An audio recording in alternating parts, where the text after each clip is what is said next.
everyone, welcome back. My name is Mandy, the Handmade Homeschooler. I am a mom of two who homeschools her kids and works at home full time. My husband is also retired, so he's here and he helps me out in our shop. So today I want to talk about how I like to keep children calm, especially during the chaos that the world is in right now. So before I was a homeschool mom, I was a teacher. I have taught all young ages, and a lot of these can be adapted from preschool all the way up to middle and high school. So stick with me and figure out how to adapt this for your specific child and their age. I have 10 suggestions for you that have worked on one child and they have worked with classes of 30. So, number one, your attitude. My attitude as a teacher in the classroom would project on the entire class for the entire day. If I was anxious or upset or angry, the kids picked up on it even if I didn't say anything. So, first, mom, you need to take a couple deep breaths and do your best to not seem anxious or like something is off with you, because your kids will pick up on it. So once you are calm, they'll be calm. Number two, Play-Doh. I know this is such a universal thing, right? But hear me out. Play-Doh is one of those things that for the young ones, it really helps them with their fine motor skills, and with the preschoolers, cookie cutters with Play-Doh.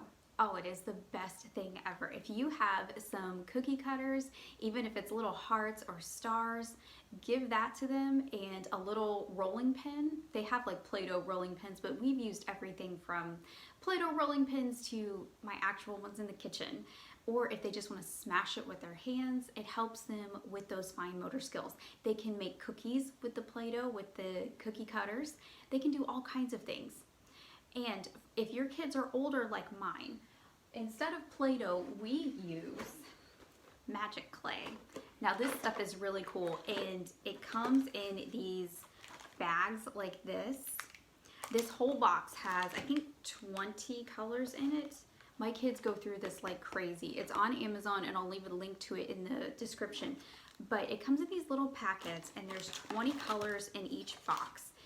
And they love to squish it and play with it, and then they make figures and objects and all kinds of things. They've made everything from like little scenes out of books and things that they read in their textbooks, all the way to just like action heroes and things that they see on television. They can make anything with these things. And you can see on the box, you can make like little foods and things like that. This stuff is awesome, and it's usually runs between $9 and $20 depending on when you buy it and if they're running a sale. So again, I'll link down to the down in the description. I'll link to this.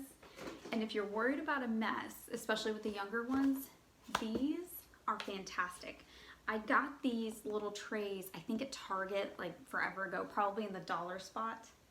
Yeah, it was Target, but it was quite a few years ago.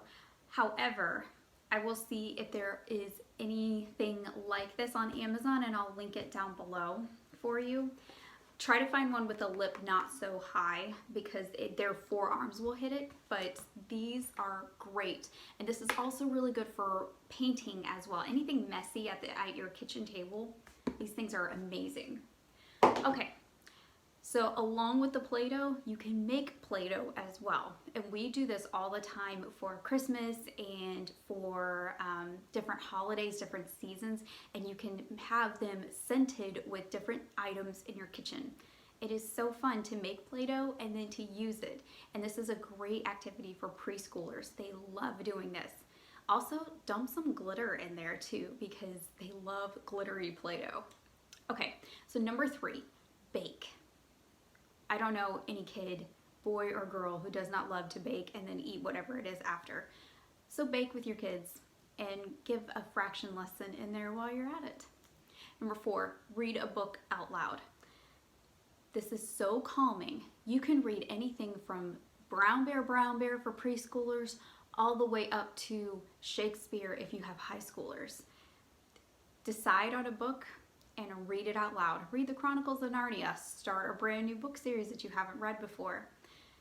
It's a great activity and it will get their mind calm. And while they do that, they can draw. While you're reading or you're listening to an audiobook, have them draw or do something with their hands.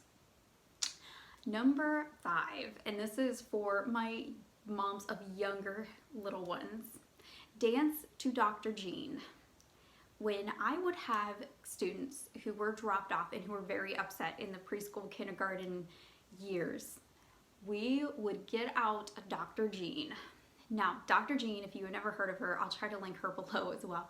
She's so awesome. I had all of her albums when it was the early 2000s, and we would dance to Tootie Ta. If you have not heard Tootie Ta, after this video, you need to go and look up the Tootie Ta dance. It is so funny, and preschoolers especially cannot help themselves but to fall over laughing. And quite honestly, it makes me laugh every single time, even though I've probably done the Tootie Ta thousands of times by now in my life. You will love it. Greg and Steve is also another great one, and it has lots of dances with animals and things like that mixed in. Great for preschoolers. All right, number 6, turn off the news. Turn off the television. If you're watching the news to try to keep up with everything, the kids are also going to be listening and picking up on that. Turn it off. Just completely turn it off. My TV is off most of the day, or if it's on, it is only playing soft music. And that kind of goes along with this one. So turn off the news, turn on some soft music. I like to listen to piano worship. It has all kinds of hymns and things inside. And it also kind of helps my kids concentrate on whatever they're doing with their schoolwork as well. Number 7, stay on your routine. Try not to upend your entire schedule for whatever's going on right now. And I know that might be hard for some of you who had public schoolers who are now at home. Try as much as you can to stay on your normal schedule or routine, because any break in that is going to rub off on the kids, and kids are just natural creatures of habits. And unfortunately, for situations like this, it can be a little bit difficult when their routine is also kind of upended. Number 8, don't talk about it. At least not in front of them. If you need to talk about what's going on to somebody, go in the other room. Again, they'll pick up on it, and it's not going to be good for them or their mental state, and you and your sanity in the end. Number 9, board games and puzzles. This is also kind of for the older kids too. There's all kinds of really cool games out there. Break out Monopoly if you need to. Get their mind off of it, get their hands busy, and get their minds working. My youngest loves puzzles. He has loved puzzles ever since he has been able to use the thick cardboard puzzles. Loves them. I cannot get enough puzzles. Go down to the dollar store and go get some puzzles. They have tons of them down there. And for the older ones, get one of those like 1,000 piece puzzles. My kid is working on one right now. They're worth it. They're totally worth the $1. And my last one, coloring and painting. Now, there are tons of free classes going on right now on social media for art, tons of them. Also, Yellow Spot Sun on the web and on YouTube. She has some free things going on right now. We love her art classes. She does all kinds of painting things, and again, use one of these if you're worried about your kitchen table. And for a lot of the art in the watercolor, this is the one that we use. We use the little pans, and it looks like this on the outside. I'll try to link to it below. If I forget, just let me know.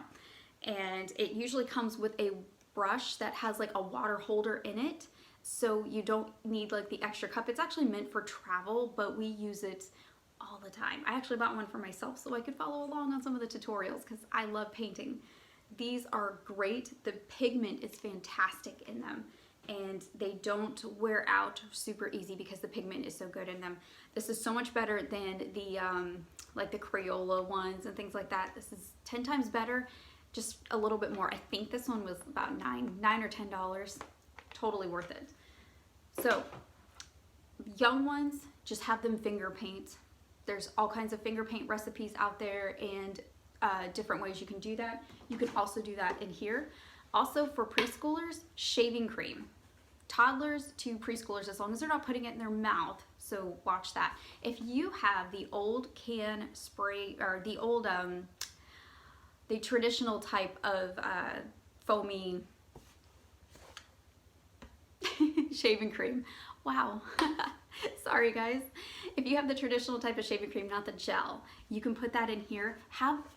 Put that in here, have them smear it all over their surface, and then have them write their letters in manuscript, or if they're a little bit older, you can have them do it in cursive. You can have them write their name in it. Have them write their name in the shaving cream and start over and then write it in cursive. You can do a handwriting lesson right in here for older ones, and for younger ones, they can just go out and play. It gives you 20 minutes of peace, and it makes everything smell really good in wherever you are. We used to do that to actually clean our tables. It was great. All right, guys, so those are my 10 suggestions for you, and I hope that that helps you and your kids kind of take a breather and do an activity together that will keep both you and, more importantly, them calm during this crazy season of life. So I will see you guys next time, and I hope you have a great rest of your day. Bye.